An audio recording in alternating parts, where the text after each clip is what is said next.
We are fucked as a generation of women. Let me tell you what. Oh my God. So I am on the freeway, right? My freaking tire, my tire light comes on. I pull over at the gas station. My tire wall is busted out, right? I'm at a gas station.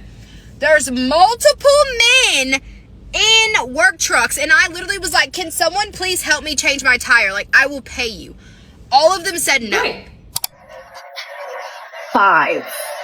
5 men watched me struggle on an airplane I just got off of, while they just stared at me while I was struggling to get my bag down. Now, I am an independent woman, but I think that's messed up. Like, literally watched me struggle. Anyway, what do you guys... There's a man in my comment section that was saying the funniest stuff. He was like, oh, men are protectors. Like, okay. Like, men aren't standing between women and danger. Some men are the danger. Like, if we're going to be honest, statistically speaking, the biggest threat to women is men. And in fact, a man she knows. When women do get abused by these men, right? Not all men, just these men. Where are the other men? You know, the protectors. They're nowhere. Or they're silent, which is complicit. Or worse, they're openly siding with the abuser. So when men say, oh, I just want to protect my girl, protect her from what? Protect her from who? And I know what men are going to say, right? Like, guy doesn't even know you. What, you think he owes you protection? What happened to feminism? What exactly does feminism have to do with it? Feminism didn't ask men to protect women in exchange for possession. We're asking for a world where we don't need protection from men at all.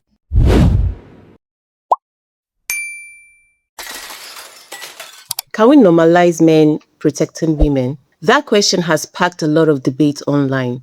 Some men agreed, others said, no, we are done. But why? How did we get to a place where some men no longer feel responsible for protecting women? In this video, I want to look at why men are saying they have stepped away from that rule and whether social media has made things worse. Let's talk about it. So I saw a video of a black woman saying, can we normalize black men protecting black women? No, you want to know why? Because it was black women who turned their back on the black man first. You gave up on him. You canceled him out. You kicked him out. You, black woman, turned your back on the black man first. And now you want to have the audacity to talk about them the way that you do? After all the pain and suffering that you have put them through. You, black woman, who caused all the damage that you did. And all that hurt and that pain and the hard work that these black men did from working unskilled jobs. From the law being passed for them to be able to go to school and learn a trade, to work skilled jobs, to make more money, to provide for their family and send their kids to college for degrees. When their job was taken from them, it was you who turned your back on him for a check. And now you want a man to come to your rescue. You didn't even strive to save him. Pain, that hurt, that suffering, those emotions that man felt when you turned your back on him was carried from generation to generation to generation to generation to today. Where they can get two fucks about you because you gave zero about them. That is it. What's your favorite thing about black men? Nothing. Black men suck. They're bad. They cheat. They don't care. I'm with the white boys. What's your favorite thing about black men? Nothing. Why is that? I don't like black men. Not very many meet my standard. What's your favorite thing about black men? Nothing. They're just terrible. Yesterday I was on the tube coming home and a drunk man got on the tube.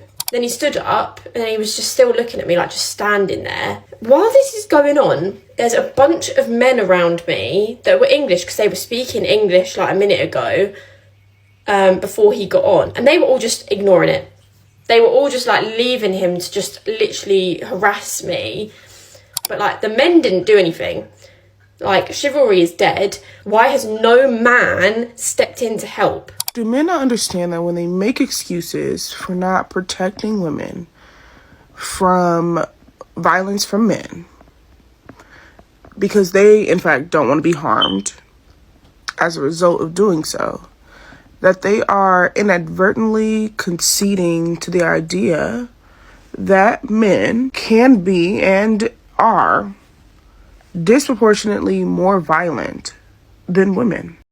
A conversation that I feel like nobody's really ready for is that black men do not protect black women. For many men, the answer is simple. Women turned their backs on men long before men began walking away.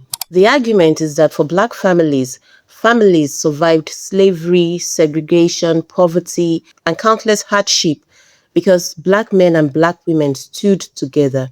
But when economic opportunities changed and government assistance expanded, many women no longer saw their men as necessary. So now, years later, when we hear normalize black men protecting black women, the response is this. Where was that same loyalty when black men needed protecting from their women? And then social media poured gasoline on the fire, with women going on there talking about being independent, not needing a man, happy and single, men are this and men are that. But here's where the message becomes contradictory. Because on one hand, some women say they don't need men. They celebrate independence, but when danger appears, when something goes wrong, suddenly the question becomes, where are the men? If men are constantly told they are unnecessary, they are toxic, they are unwanted, why would they continue accepting responsibilities that women says they no longer have? And there's another concern. We've had stories where a man stepped in to help a woman and later found himself accused of harassment or inappropriate conduct simply because he intervened physically during the rescue. If men believe helping women carries legal, social, and personal risk, many will simply choose not to get involved. Fair or unfair, that's the calculation men are making. I love you, black man, but I don't feel protected by you. Certain black men that's in my life, or certain black men that I have been surrounded by, especially from an experience like where like I was assaulted and no one did anything. Y'all just witnessed a black woman get assaulted in front of y'all and y'all did nothing but just look. Can we speak on the assault part real quick? Yeah. Not yours personally, but like saying that you like it was black men around and they did nothing. I don't know what happened in like your specific situation, but I got 4 sons, right? Mm-hmm. I absolutely tell them if you see something happening between a man and a woman on the street, mind your business. Because that man might kill you, or you might end up in jail, or whatever may transpire, and that woman will be back with that man because you don't know what happened. Again, I don't know what happened in your situation. I won't just tell my kids to, hey, go run and jump to the defense of some random person and you don't know what happened. It's so much domestic stuff that go on and then people be right back together, living together, you know, and you have been inserted yourself into something. And then what do you do? Because if I run to your protection this time and you go back, and then it happened again, do I keep running to your protection? They're not coming. They're not coming.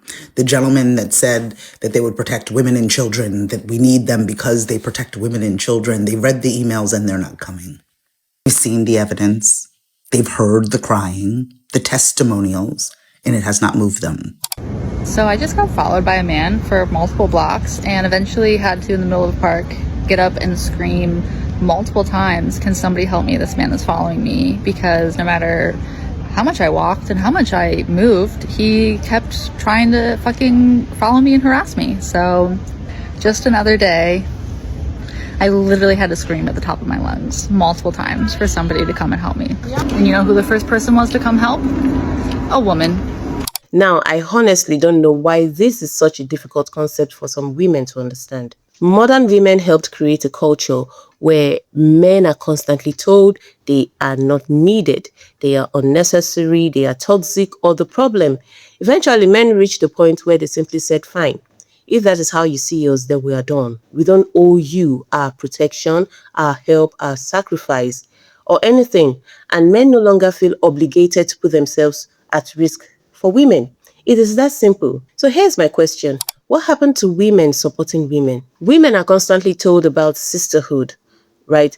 Women are told they have each other's backs, that women uplift women, and that they are always there for one another. But when a woman is in danger, why is the expectation still that a man should step in? Why aren't more women expected to run towards the danger the same way men are expected to? A standard gets created for how men should behave, whether it's in dating, marriage, friendship, or everyday life. Yet men are criticized, they are mocked, they are blamed for the patriarchy, and told they are not needed. But at the moment something goes wrong, the expectation suddenly becomes, where are the men? And when men don't step in, they are called weak. Please make that make sense. So there was a man in my comment section that was saying the funniest stuff. He was like, oh, men are protectors. Like, okay. Like, men aren't standing between women and danger. Some men are the danger. Like, if we're going to be honest, statistically speaking, the biggest threat to women is men. And in fact, a man she knows. When women do get abused by these men, right? Not all men, just these men. Where are the other men? You know, the protectors. They're nowhere. Or they're silent, which is complicit. Or worse, they're openly siding with the abuser. So when men say, oh, I just want to protect my girl, protect her from what? Protect her from who? And I know what men are going to say, right? That guy doesn't even know you. You think he owes you protection? What happened to feminism? What exactly does feminism have to do with it? Feminism didn't ask men to protect women in exchange for possession. We're asking for a world where we don't need protection from men at all. Women can't spend years telling men they are the problem, then turn around and expect those same men to instinctively risk their safety for women who have consistently shown them contempt. Some women even claim that men are not natural protectors or providers simply because one man didn't come to her rescue. I don't know where that conclusion comes from, because if you look at evolutionary biology, psychology, and anthropology, the protective and provider instincts associated with men have long been studied as adaptive behaviors that helped families survive and raise children. Those instincts involved in the context of cooperation, mutual dependence, and shared responsibility between a man and a woman, and not constant hostility that we're having today that women are showing towards men. How will men function in their full capacity towards us women when women are constantly criticizing men, we're constantly being hostile to men and putting men down? How do we benefit men? When men enter stable long-term relationships and have children, their testosterone levels drop by roughly 26% to 34%. This biological shift suppresses the drive to wander or, compete with other males. Rather, they channel all their energy into staying with the family to provide and care for their offsprings. At the same time, a father's prolactin, that is the hormone linked to nurturing, and oxytocin levels rise. This cocktail increases what psychologists call protective vigilance, making fathers highly sensitive to threats towards their infants. So, protection from men has always worked best when it is part of a relationship or marriage or within a family. So maybe these ladies should find themselves a man who will protect them, but then they say they don't need men. And even if they decide they do want one, what man is going to want to build a future with a woman who has spent years saying men are not needed or unnecessary? So we are right back where we started. It's a loop. And unfortunately, the women who genuinely need help one day may find themselves caught in the middle of a situation they did not personally create, but are still affected by it. For one, a black woman don't submit enough for a man that want to lay his life down for her. The black man don't have enough access to his black children from black women. If they want the protection, look at your home girl and your sister. Them saying, listen, y'all, we got to lighten up on these. Girl, just go take the kids over there. Stop take the barriers away from them and watch what these black boys do for you. Watch what these black men do for your sisters. Take the barriers away. And so, trust in today's world between men and women have been damaged, and the modern woman and social media keep making that divide wider every single day. Now, the real question is not whether men are capable physically of protecting women, because we know they can. That's no argument. But whether the protection of women can exist where there is no trust or appreciation and no sense of mutual responsibility from the woman towards the man. And so this is the question. Can men be expected to continue to sacrifice for women who have spent years telling them that they are not needed? Or do women need to rebuild respect before men rebuild protection? I'm interested in hearing both sides. Men, what would it take for you to feel that sense of duty again? And ladies, if any is watching, of which I doubt, do you think protection of a woman should be unconditional irrespective of all other things? Let's have a conversation in the comments. Don't forget to like and share the video, subscribe to the channel, and turn on your notifications for future uploads. Thanks for stopping by, and I'll see you in the next one.